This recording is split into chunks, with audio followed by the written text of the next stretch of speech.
For those of you in class, because we had some problems with uploading the videos and the links being available, not being available, being put in different places, all your deadlines for the past videos or all the deadlines for the past speakers and for future speakers are all going to be forwarded to the end of the semester. So some of you have sent me emails with your write-ups attached. If you'd be so kind here in the next couple of weeks or so to go back and redeposit them in the drop boxes that you couldn't get them into because the video wasn't available in time. Does that make sense? Okay. I'm going to turn the time over to Dr. Glauser, and he's going to introduce our speaker. I think you'll be pretty excited. We've got a good one in store for tonight, and I'll let Mike do that. Thanks. Welcome. How you doing tonight? Good?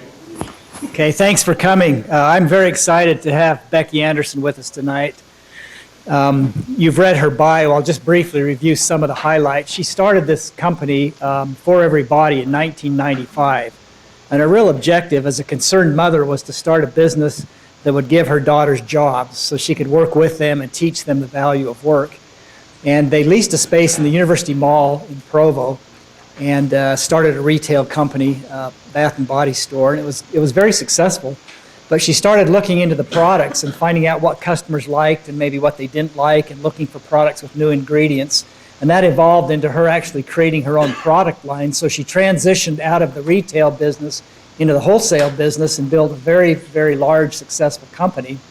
Along the way, they started making soy candles, and that ended up being about, was it 90% of your business at one time? And so For Everybody was one of the largest manufacturers of soy candles in the world. You can read here in the bio, she was selling to 88 retail chains and over 6,000 independent stores around the world, including Kohl's, Home Depot, Ross, Burlington Coat Factory, TJ Maxx, Lowe's, and Hallmark. In 2007, she was really interested in starting a business that would allow more women to have the same experience that she had had, so she started For Every Home.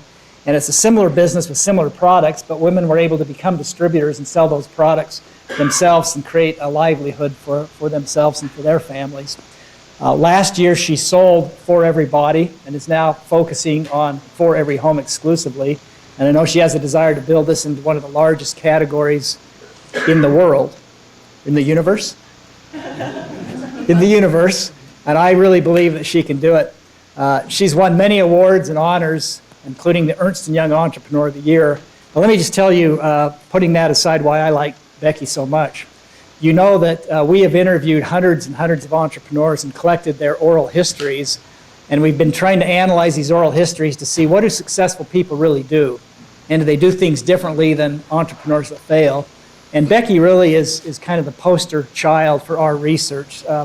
She is very, very good at the things that matter the most. We call them the differences that make the difference. So she spends a lot of time out in the field, in the industry, with customers, with suppliers, with competitors. She's willing to pivot to new opportunities when they present themselves because they look like they will be more attractive than what she's doing at the current time. So she's redefined her business many times. She has remarkable passion and tenacity. She knows how to build teams. She gives phenomenal customer service. She knows how to create something from almost nothing, so very, very efficient. And then she's very interested in giving back to the community in which she operates and very generous with the resources that she's accumulated as a very successful entrepreneur. So with that introduction, it's my pleasure to introduce to you Becky Anderson. Thank you. Thank you, Mike. The Love Fest goes both ways, I'll tell you that. He's one of my favorites as well. So I'm grateful to have the opportunity to be here, and hopefully I don't bore you too much with my stories. And for Mike and those that have heard them and rehashed them, I apologize. I hope you're not too bored. But anyway, as he said, I'm with For Every Home. So I'm here tonight to talk to you about lessons I've learned and mistakes I've made so you don't have to make them. So, and this is just, what's worked for me. So as he said, I started For Everybody in 1995, and it was never my intent to start a business. What happened, I came home one day, and I have 4 daughters. My youngest, Whitney, is with me. My oldest daughter at the time was 12, and we lived on a big fruit farm, and we owned a big, huge farming operation. And my 12-year-old daughter was on a tractor, and I about had a heart attack. And my husband said, the kids are going to learn the value of the dollar and hard work. And I'm like, not here on the farm on tractors. These are girls. So I went to University Mall and opened up a retail store. And I didn't know what I was going to sell in it. I went and signed the lease and thought, I'm just going to do something the girls like. So looking back, knowing what I know now, I can't believe I did what I did because I went and signed a 10-year lease for a store I didn't even know what it was going to be at the time. So the way we came up with the name for everybody, I knew by then it was going to be Bath & Body, and I had a contest with my kids on the way to Disneyland in the car and said I would give the kid that came up with the best name for the store $100. So Stephanie, the one on the tractor, is the one that named the store.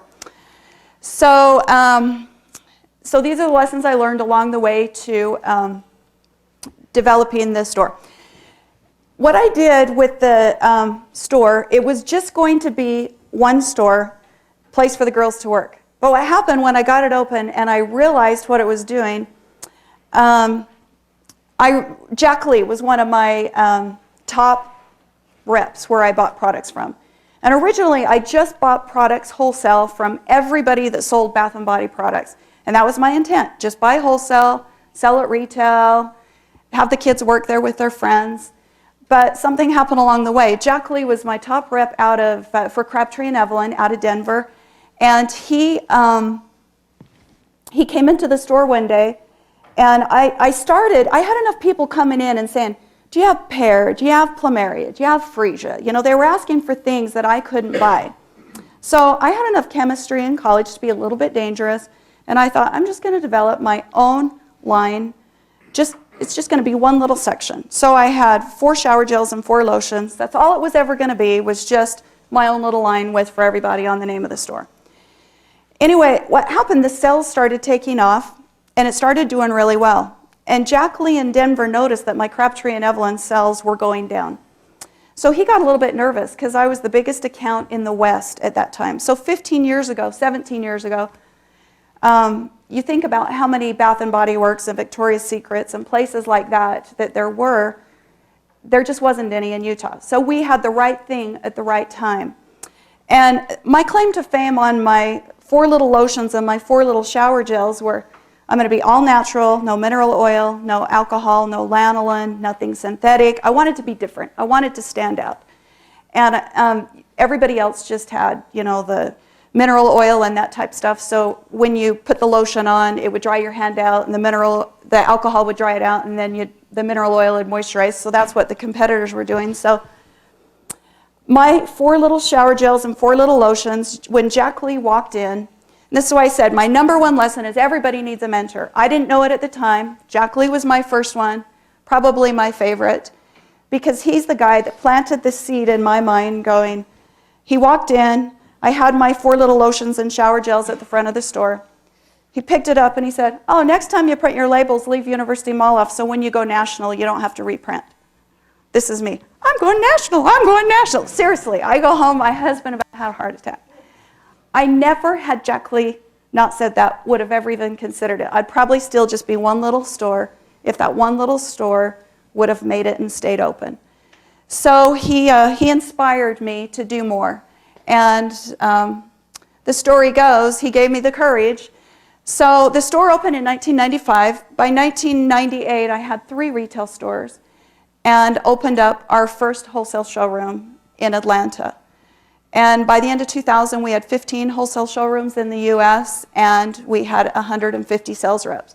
So that one little mentor inspiring me along the way gave me the courage to go out and expand and do what I did.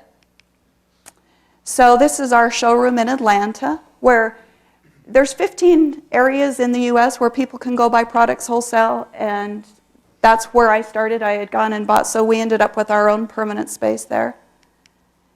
It's one of our sales rep in our front window.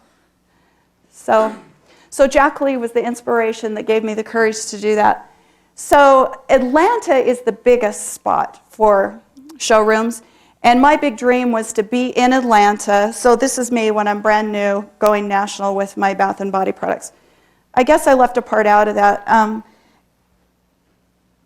I wanted to have the biggest showroom in Atlanta or be in the biggest showroom in Atlanta, and Steve Helveston had the biggest showroom in Atlanta. And I was able to get in his showroom when I found out that he had a little bit of space. I got on a plane and went unannounced, carrying, this is me with my briefcase with all my little lotions and shower gels, going to Steve, the biggest showroom in Atlanta, saying, I know you don't know me, and I'm not very big, and I'm pretty new in the space, but you really, really, really have to take me in the showroom. So you already have the no, so you ask for the yes. And it was pretty brave on my part at the time, but it paid off really big, because Steve let me put my lotions and shower gels in his showroom. At the time, there were 3 buildings in Atlanta. The top floor, the 18th floor, is where all the big brand names were, and he gave me my little corner in his showroom. And so I was really excited as I was able to do that very first show.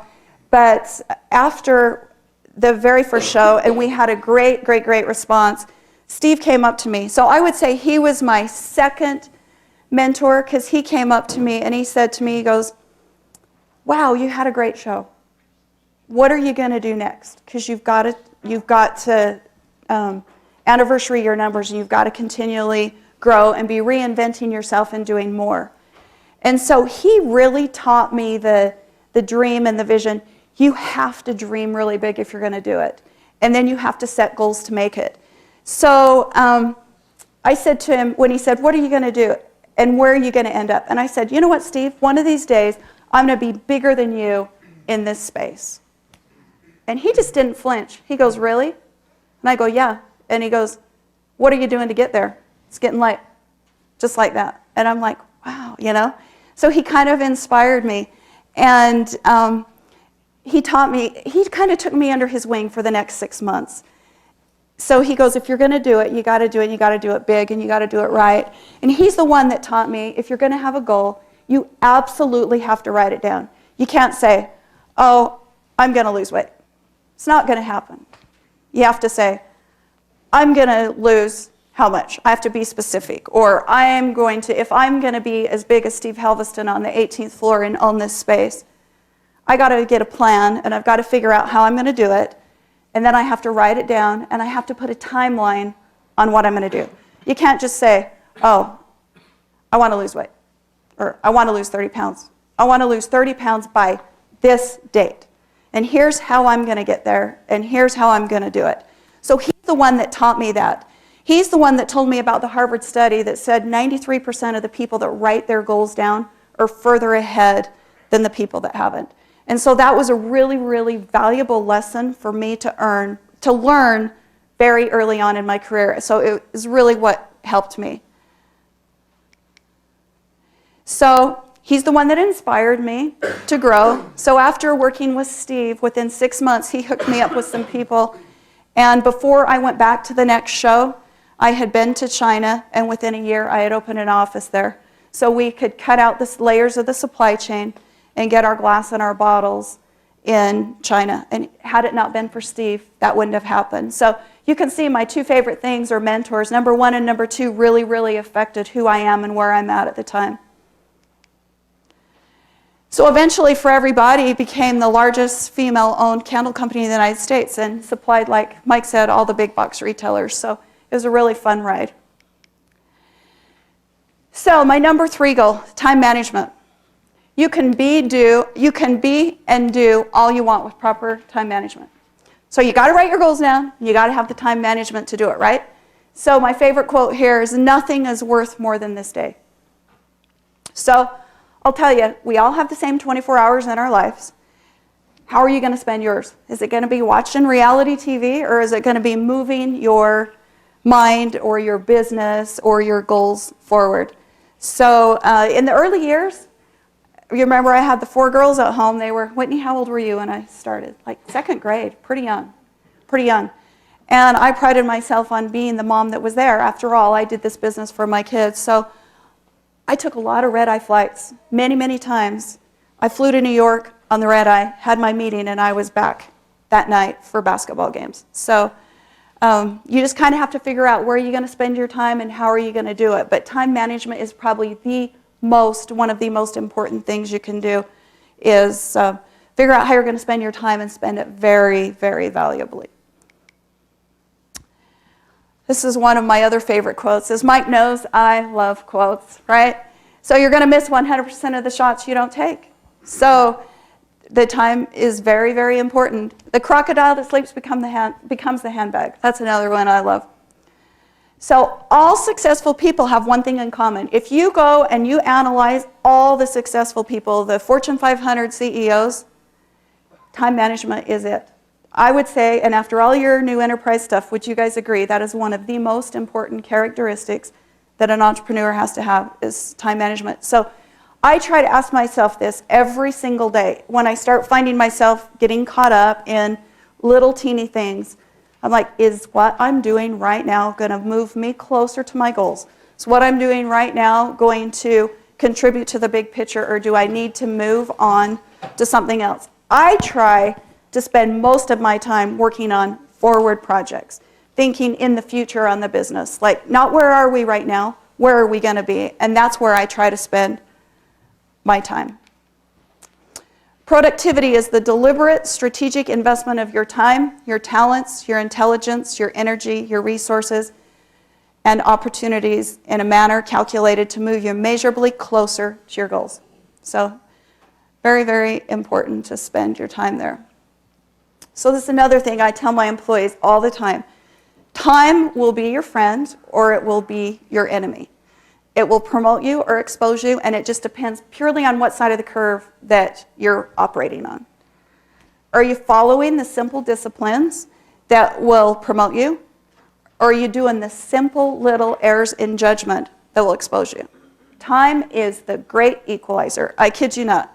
And I've been at it long enough now, I can tell you.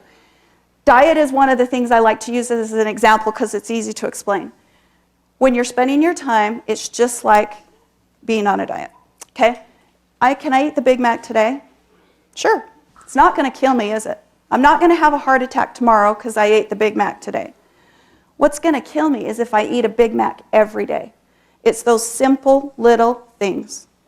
So it's like that slight edge. We call it the slight edge, the compound effect. Those are great books. If you're doing those things over and over and over, they're going to hurt you or they're going to help you. So if you're going home after work and you're spending 2 hours in front of the TV, that's 10 hours a week. That's how many hours a month? That's how many hours a year you could have been doing something that would have moved you forward. So the perfect example I like to tell my employees is my best friend in college, Tony. She was smarter than me. She was going places. I would have thought I was the one that was home with all the kids, and Tony would be the one with a big career. But it was pretty funny. After we left BYU, Tony moved to California. I stayed in Utah, and I didn't see her for 30 years, okay? She and I hooked up in California a couple of years ago, and we were sitting out in the pool on inner tubes floating. We were there the entire day. And can I tell you, after about 2 hours, I realized I did not have a thing in common with her anymore. And we really did. I couldn't believe what had happened in 30 years. She had never done a thing. She had never done a thing after school. She's just all wrapped up in celebrity gossip and TV and hanging out. I was just shocked. And it was one of the things that I've never, ever forgot. And I'm like, that was a perfect example of the slight edge and doing those little things over and over, how time, it's like you fast forward and you go, wow. You can't believe where it puts you. So that's two of my favorite books here that explain that concept very, very well. They're very similar, but the slight edge is like, it's just those little teeny things he explains. If you choose to read a business book instead of a novel or something like that, it will get you ahead. And he tells some awesome stories in there. And then The Compound Effect by Darren Hardy, two of my favorite.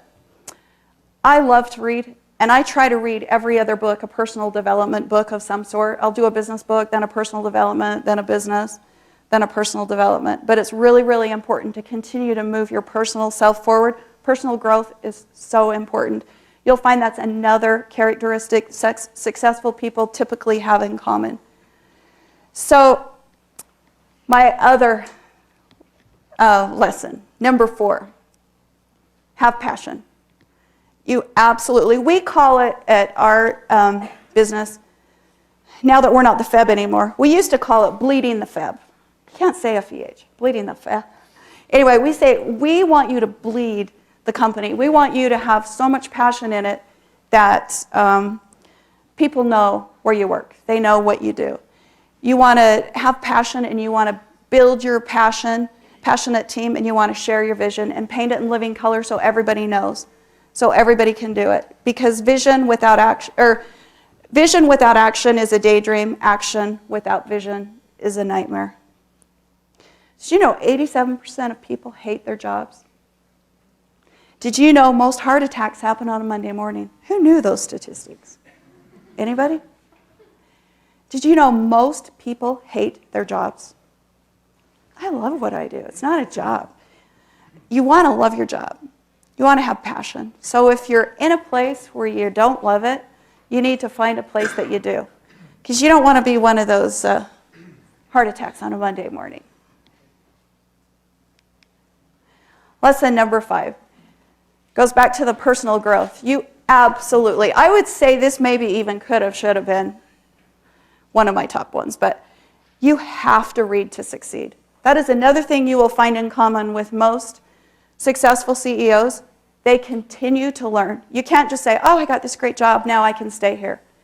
Because if you're not that continual going forward, what are you doing? The continual going backwards. You absolutely have to read, listen, and learn of ways to continually learn. 65% of people never pick up a book after they go to school, after they finish school.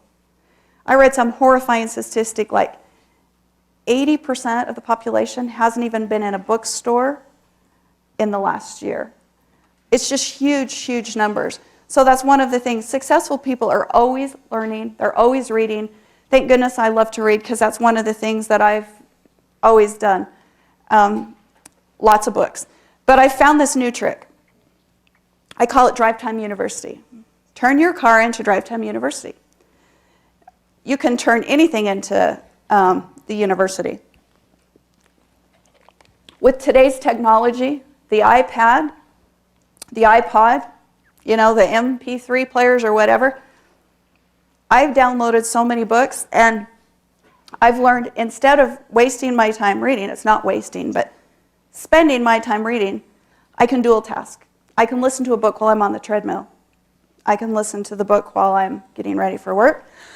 I can listen to the book while I'm driving to work.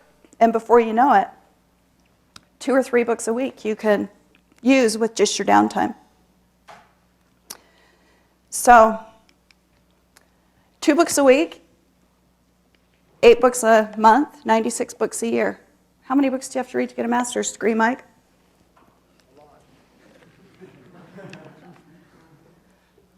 So a couple of years of doing that,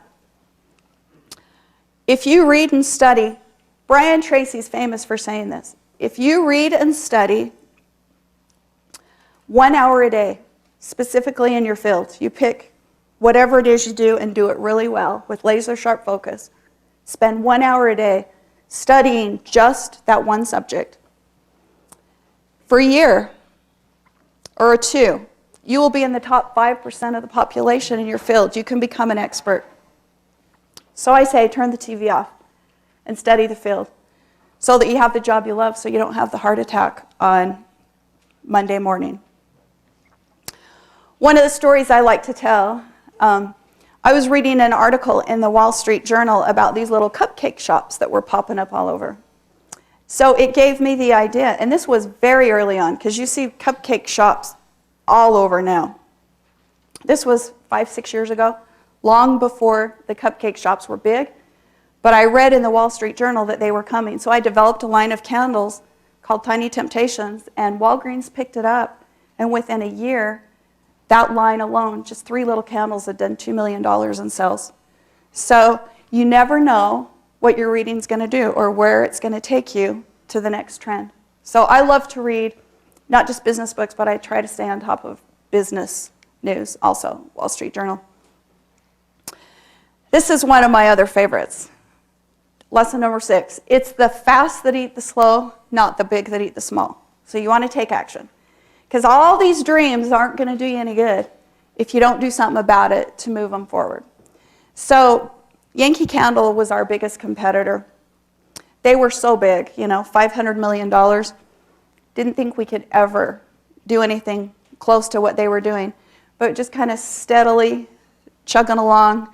And when we started rolling out in big box retailers, it was pretty funny. One of the editors of one of the trend magazines called me and said, Yankee Candle wants to know where you guys fell out of.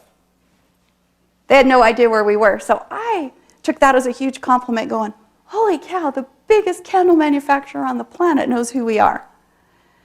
So this is another quote I tell my employees all the time. Deals do die, promises are broken, sales are stolen, love is lost, and opportunities will vanish while you wait and wonder, geez, what happened to that great idea? So the young man I was sitting next to at the dinner was telling me about, you ought to do a wick clipper that will pick up the shavings. And I'm like, that is a brilliant idea. So if he doesn't, I might steal it. So, because it's fast that eat the slow, I might hurry and go do that before he does. The other thing I love to say also is you want to go where the business is going to be. If we didn't do that, would still be one store in the University Mall, or would still be Bath & Body. So where we started, from retail to wholesale to national Bath & Body to national candles, to now we've launched this new business, as Mike said, 4 years ago, for every home. And I'm sorry, I am just getting over a cold. For every home, we launched it because we had been so successful at For Everybody, we wanted to share the opportunity, but also I really, really wanted to diversify our following because I could see where the big box retailers were going. It's such a competitive environment, and candles have kind of turned into a commodity. So it's one of the things that we did. And then also For Everybody moving from Bath & Body retail to wholesale and finally onto candles. So it's just kind of an ever-evolving process. You go where the business is going to be. So don't become so in love with what you're doing that you can't see that there's opportunities somewhere else or completely in another space. And one of the things that we're doing, and we're going to launch this fall For Every Home, I don't know if I've even told you boys about this. For Every Home is going into gourmet food. We're going to be launching that really soon. Oh, you guys do know about the popcorn from Vegas. Yeah. So it'll be kind of interesting going, wow, who knows if we'll be in candles in 5 years? You never know. This is the list I have on my desk every Monday morning. This is what I ask myself. This is what I ask my employees every week in staff meeting. What do you know this week that you didn't know last week about your business? And I make them look up and bring me data. What do you know this week that you didn't know last week about your competitors? And it's really fun to see who can gather the most information about our competitors because we all learn something new from each other. What do you know this week that you didn't know last week about your industry as a whole? What do you know this week that you didn't know last week about your customers? These questions really force you to look if you can answer them. What do you know this week that you didn't know last week about your top 10, 20, 30 customers? That's one of the reasons why I like watching the stock market so much, because most of my customers were public, so I could see their financial. And I have literally quit shipping to customers when I saw they started having issues. And the stock market was always one of the first places that would happen. What do you know this week that you didn't know last week about a top leader in your field? You always want to be watching people in your space and what are they doing and how are they doing it, because successful people follow what successful people do. What do you know this week that you didn't know last week about social, cultural, and economic trends that affect your industry? And I'll tell you, over the years, this has been a big one for us, because wax prices in 2008, when the stock market fell, Do you remember wax prices going up, or gas prices going up? Wax is a derivative of fuel. And that was something that affected us in a really, really big way. And so you want to know exactly. And that's another reason why we started shifting in other businesses, because we could kind of see where the industry and the economic trends were going. And now I'm so grateful that we did. And lesson number 8, don't get emotional or take things personal in business negotiations. This was a lesson I had to learn the hard way. I was at Kohl's, and as Mike said, I spent a lot of time in the field. I'd visit all of our customers probably every 6 weeks, and we had a lot of customers. But Kohl's particularly was my largest account at the time. And big box retailers are famous for saying, we had a bad quarter, you didn't make margin, we need markdown dollars, okay? So I was sitting in a meeting with the Kohl's buyer, and she told me she needed $1 million in markdown money. And instead of keeping my composure and working through it, I absolutely flipped out and lost it. I'm like, are you kidding me? That is ludicrous. There is no way on God's green earth I'm giving you $1 million because you didn't make margin. And I left. The meeting didn't end that great. And I got on the plane from Milwaukee and I flew home. And then I had time to think about what I had done. And I'm like, that is the stupidest thing I had ever done. And I turned around and got on a plane and went back. So I was there on her door the next morning. And it's a good thing I was, because she was so angry at me, I could have lost the business. And so now, I keep my cool, think about it. Don't make a decision. Don't ever make a decision that's going to affect long-term when you're in an emotional state. Sleep on it if you have to. Make up an excuse, think about it, because things are always different when you've had time to think about it, and you never want them to see that side of you. So you can go in the bathroom and get mad, go out in the car and get mad, but don't do it in front of the people. So one of the other areas also on don't get emotional, and I had to learn this one the hard way also. You want to listen to the people in the trenches, the employees. They will tell you things. They're the eyes and ears on the ground, okay? They're going to hear the gossip you don't hear. And I remember in my early years, employees coming to me with different things and getting upset or taking it personal. You know what? It's not personal. It really isn't. You want to hear what they have to say, good, bad, or indifferent, because guess what? If you don't know about it, you can't do a darn thing about it. So that's one of the things that I really had to learn by the School of Hard Knocks over the years. And now I just kind of take it, listen to it, null it over, talk about it the next day if I don't feel good about it. It's another favorite of mine. Do you love how I have 10 favorites here? Trust your gut, but make educated choices. I had an experience a few years back. I don't know if many of you remember the dock strikes in LA. So reading the newspaper, had I not been reading the newspaper and watching the news and staying up on current events, I wouldn't have known about it and been able to prepare for it. But at the time, the dock workers in LA were going, or Long Beach, were talking about going on strike. And unfortunately for us, they were talking about going on strike at peak shipping season for Christmas. Because we get all of our glass from China that we pour the candles in, we had a lot of containers that would be coming at that time of year. And I just had this really strong feeling based on knowing our business like I know it and watching the news like I did. I thought and thinking about the future, if the dock workers go on strike and all those containers stay out at sea, and I don't have glass in June and July and August, Kohl's is not going to have candles at Christmas. And so after thinking about it and going over it, I went out on a limb in May, and I paid for all of my glass for the year and brought it in up front. So the building where we're at, there's a big, huge parking lot in the back. It was stacked 3 high all the way across the length of the parking lot with glass. And I remember the banker telling me, "You are so stupid for maxing out your line of credit this early in the year." And I'm like, you know what? I can't risk not being able to deliver to my customers. And at the end of the day, I had my glass. At the end of the day, the dock strikers went on strike. And at the end of the day, there was thousands of ships out at sea for months.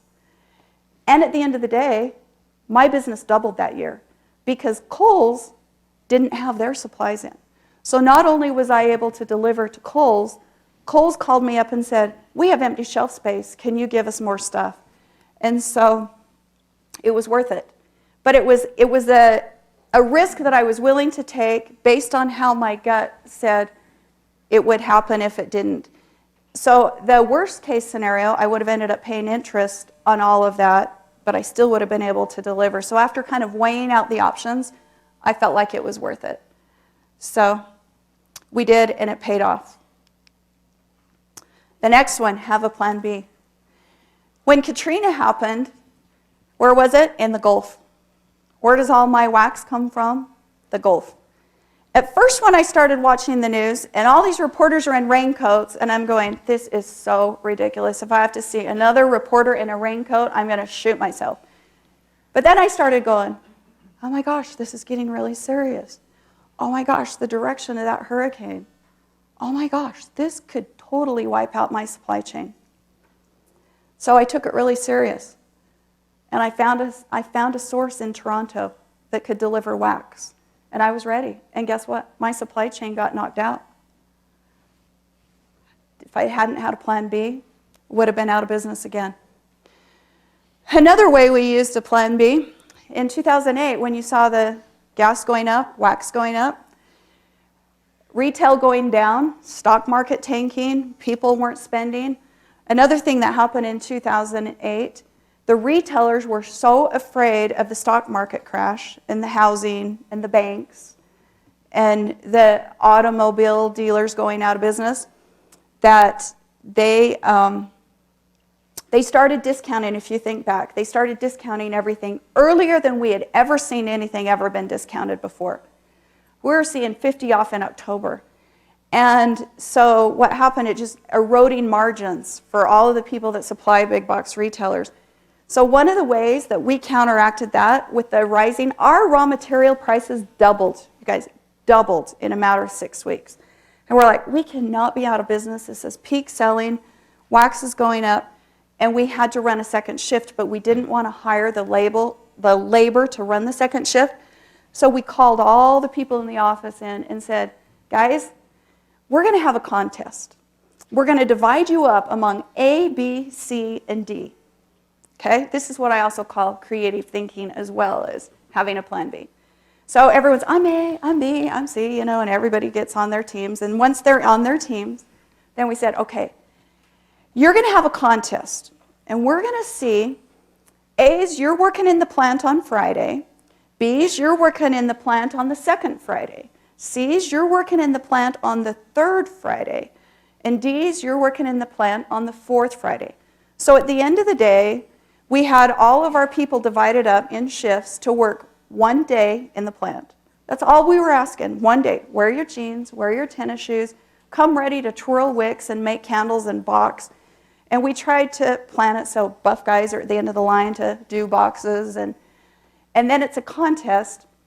And whichever team gets the most candles made on their shift, there's some gift certificates for dinner. So it was a cheap prize for us. But what it did is it drew a little competition. We only had one employee say, I won't do it. One. We're like, fine, you don't have to. But we found by doing that, we did not have to hire a second shift. We put the shift on 10-hour days on Monday through Thursday. The office pulled the weight of what the second shift would have done. And we also found the office beat the production people's numbers. So it was really fun. And the employees talked about that for years, and it was one of the best things that we ever did. The last and the most important lesson for you entrepreneurs is called the bounce, okay?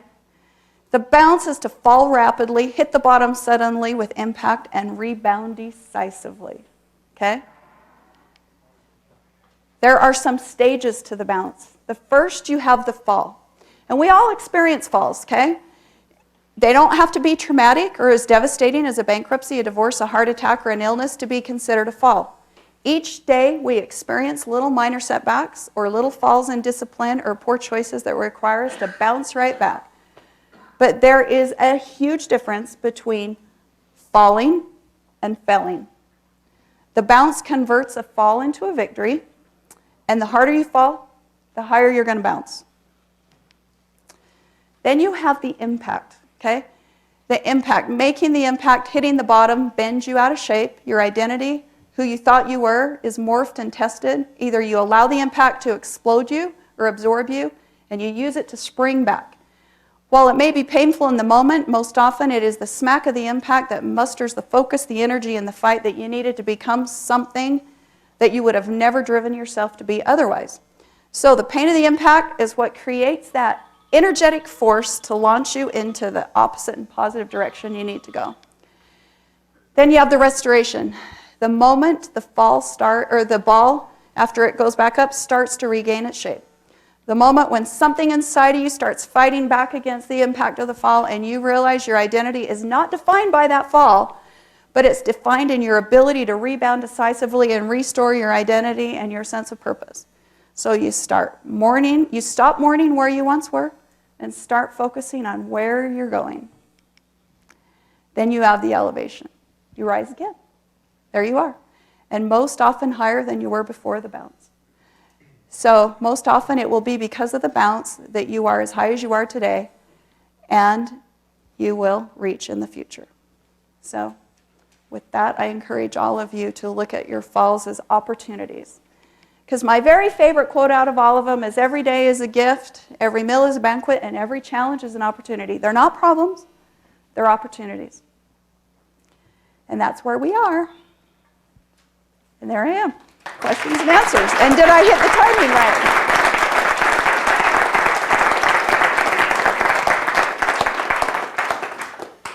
So did I hit the timing right for questions and answers? Okay. Yes? What did you study in school? I started out as a chemistry major because I thought I'd go to med school. But then, married, kids, shifted to business and finance, and thought I would have a career in banking. And, it's just kind of shifted and evolved. But, yeah. I have two questions. When you first started your retail, how did you fund it? Did you do it alone or was it your savings? This is a really funny story.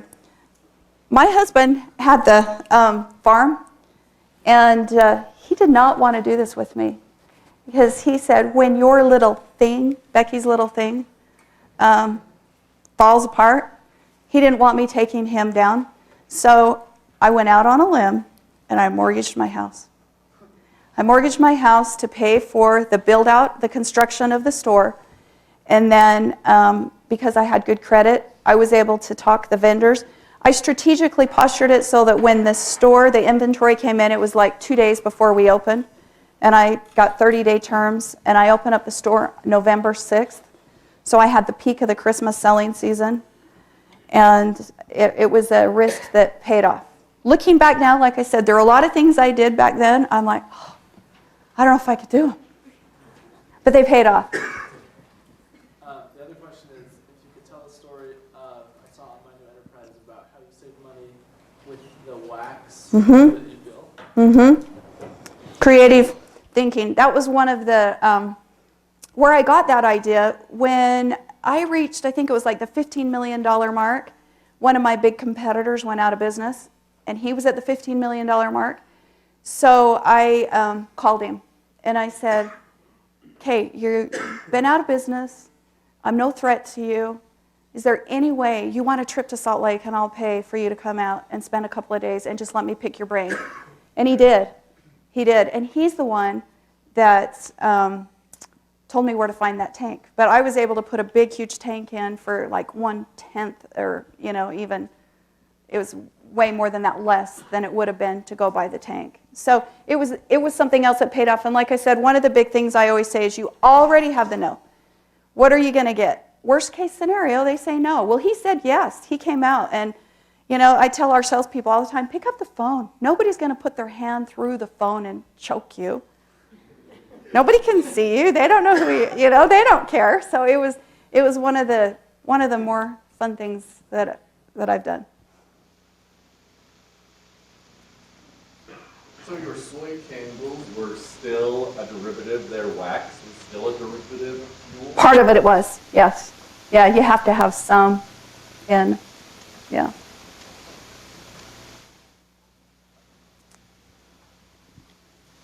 So, I think you should write a book, and I'll totally buy it. Do you want to write it for me? And I forgot my question. I like the book idea. I just used the down, so I'll read one. Okay. While she's thinking, Becky, would you tell the story about the competitor that was suing you? Oh, yeah. Him into one of your biggest customers. And just kind of pushed the attorneys. Yeah. We had somebody sue us, and I'm telling you, lawsuits are never fun. But they take a lot of time. They take a lot of energy. And I say that you don't have to blow the place up to put somebody out of business. Just take the owner 5 degrees off course, and you're not going to land where you're supposed to. So anyway, I had a sales rep sue me because I fired him. And I fired him because he did something really unethical. And so he waited until it was peak season because he knew it would drag me into court and the long drawn-out litigation. So as the way court cases go, you hire the attorney, and he was in Boston, so I had to get on a plane every time we had depositions and this, that, and the other. Anyway, it came right down to the wire where it was like, okay, we have to go to mediation. And I could tell it was not going anywhere. And we had both lawyers, we had the judge in there, and we started at like 7 o'clock in the morning, and it was 6 o'clock at night, and it wasn't going anywhere. And so I finally said, you know, it's worth it. I already have the no. I'm going to go for the yes. And I said, with all due respect, would the judge and the lawyers please leave the room? And they all dropped their jaws. Because I could see we were getting nowhere with this. And I could see that every time I had a question, I had to whisper to my lawyer, he had to whisper to his lawyer, and then we had to wait for the judge to get in line, you know. So they were shocked, but they did. And then I just had a heart-to-heart on the across the room with just the person suing me. And I said, you know, let's not even get in a fight about how this whole thing started, because, you know, we'll agree to disagree on that.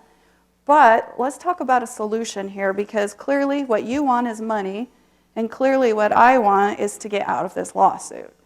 So we worked out a deal where he could rep me in a few places where I already had established business that was in his backyard, where I didn't have to get on an airplane and go. And it was pretty funny. After 6 months of fighting and then that whole day in court, the 2 owners of that business, face to face, were able to settle that lawsuit that night in the room. It was worth it. It did. It led to great business and a long-standing relationship. So we were able to air everything out, and it was worth it. And, you know, ever since I've had that success story, I have to pride myself. I've never initiated a lawsuit, but I've never lost one. So now, if I have an issue, I go straight to the person before lawyers get involved. It's like, hey, let's talk about how much this is going to cost both of us, time, energy, and let's not forget that 5 degrees off course to blow the whole business up. Lawsuits take a lot of time, money, and energy. It's a full-time job. But there's a lot of them in business. So, when you were talking about and not watching TV and all that kind of stuff, I'm wondering, what have you found that's effective for you to either use calendars or task lists or things like that? Maybe some advice you have? On Sunday afternoon, plan out my week so I kind of know what are the big, huge things I need to get done. And I always have my top 5 list. So my top 5 list I have to make progress on every single week. So I kind of strategically lay it out, and then I review it every night, going, okay, did I move forward on the goal today? If not, what can I do different? And I try to put some granularity into what do I need to do? It's not just I need to do this, this, and this. What are 3 things under each one of those categories I can do? And then I just make sure I do. And one of the things that's been really effective for me, I try to first thing in the morning do the biggest, most painful thing, so it's out of my way. Because I find it's just that monkey on my back I can't get off of. And then if I have to, I'll shut my door from employees to get something done if I have to. So yeah, and then I do use an iPhone. I used to carry paper and calendars and all that kind of stuff around, but I'm pretty much 100% digital now. Just keeping the list, because I've learned you can sort, you can save, it's amazing what you can pull up.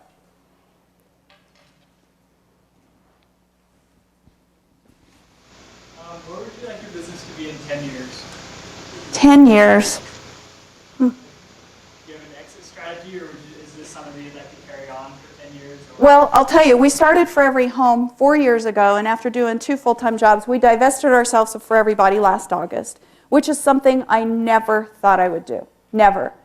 That's why one of the things, the bounce comes in, because that's kind of all those emotions, I have lived every one of them.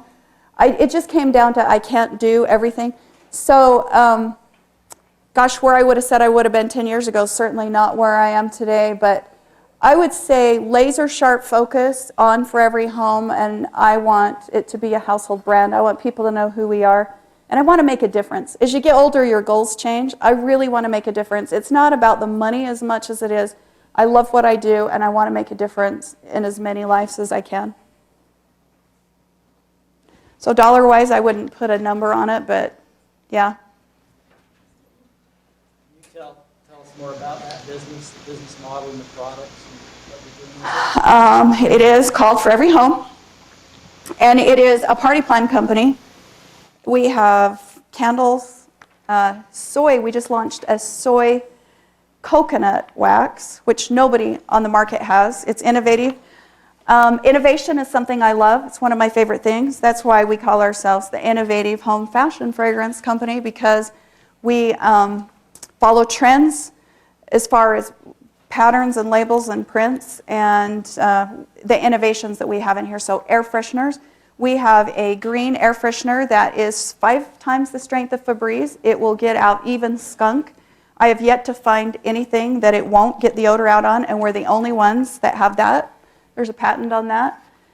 So we have air fresheners and room sprays, candles. We have nectar.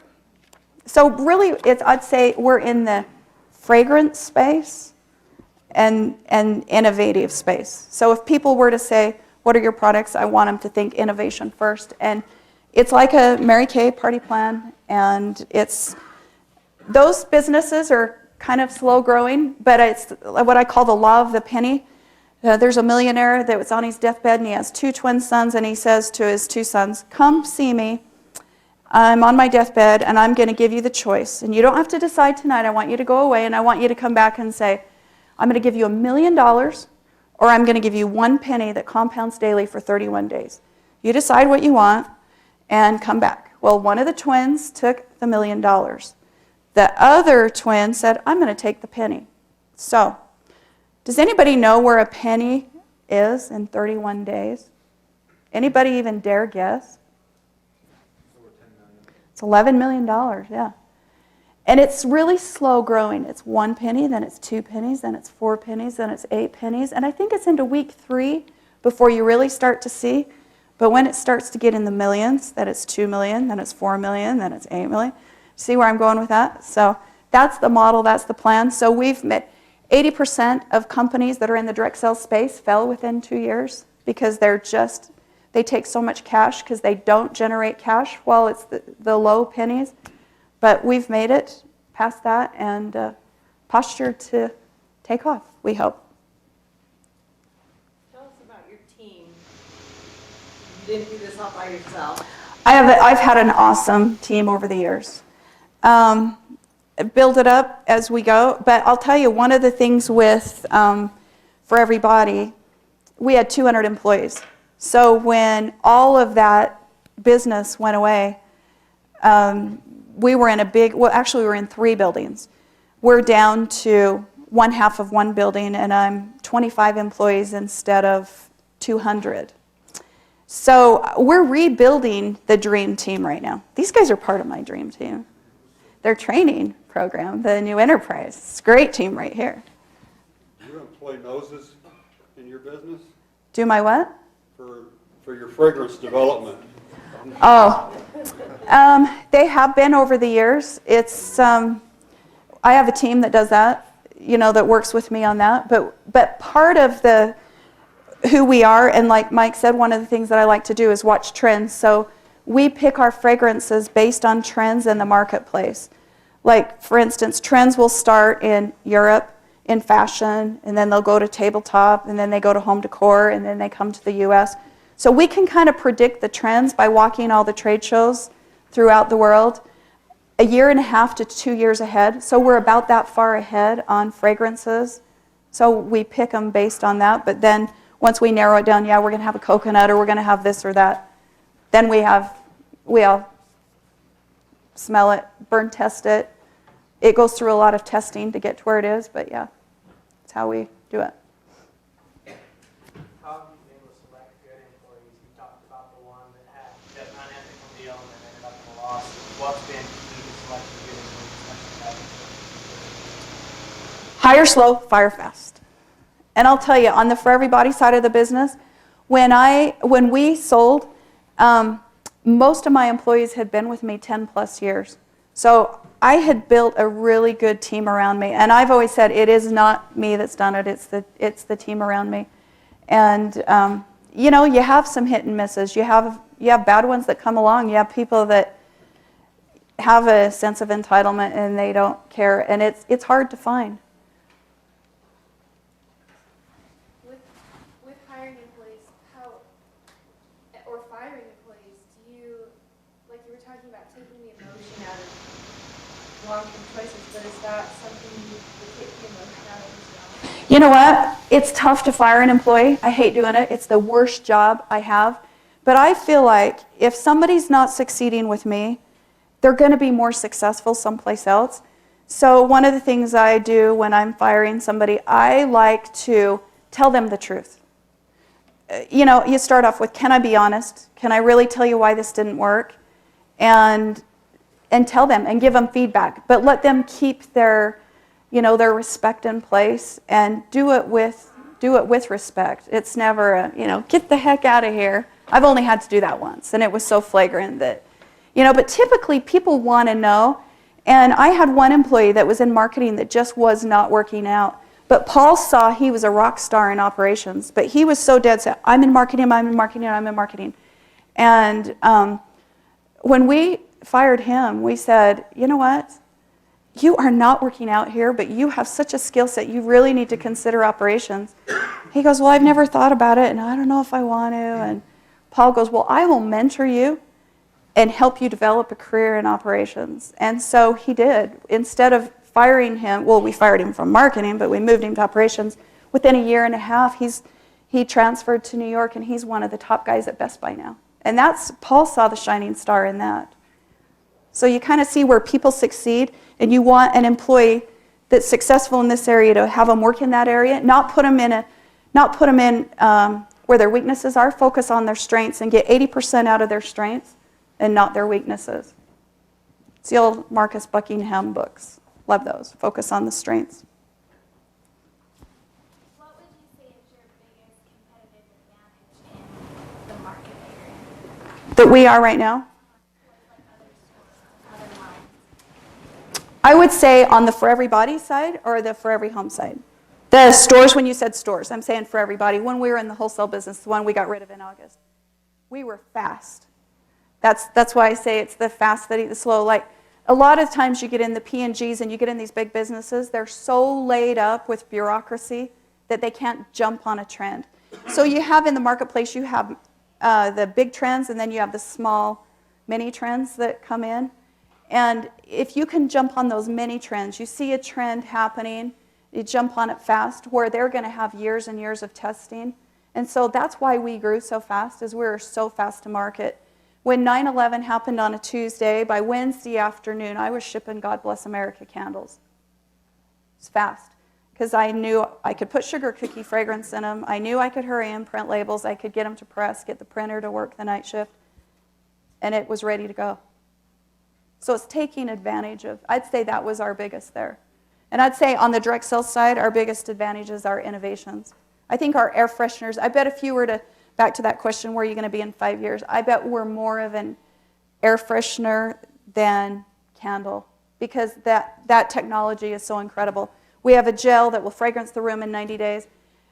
Or for 90 days, it will fragrance the room based on how much you open it, 30 to 90 days. And it's not only an air freshener, it's a room deodorant. Then the other one is the spray. Like I said, it's 5 times the strength of Febreze, and it'll get out even skunk. That's a space I think we have really, really good. And it's green. You can drink it and you won't die. It's safe to spray on your body, spray on pets. It won't hurt furniture. It's just an awesome product. Do you do anything to unwind or recharge your batteries? I don't really have a hobby. That's one of my weakness. My business is my hobby. I read a lot, business books. I study trends. While my husband thinks I'm surfing the web looking at competitors and what they do, that's my hobby. Yeah, that's how I unwind. Dreaming up new products.